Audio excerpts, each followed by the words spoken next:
Hi friends, ఇదిగోండి మా మొలక కొమ్మ విరిగిపోయింది ఇవాళ. విరిగిపోయి మొలక చెట్టుకున్న కాయలన్నీ కిందకు వచ్చేసింది.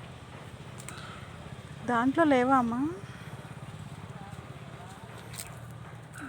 ఇది పెద్ద చెట్టు.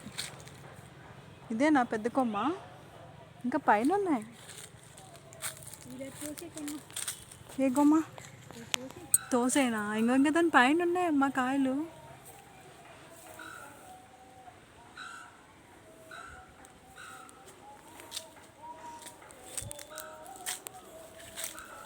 మీకు మా హైబిస్కస్ చూపిస్తాను రండి. ఇంకా మాకు కూడా కూర గుమ్మడికాయ వచ్చింది. చూడండి వాళ్ళు ఎన్ని ఫ్లవర్స్ ఉన్నాయో మా హైబిస్కస్కి. చాలా బాగుంది కదా.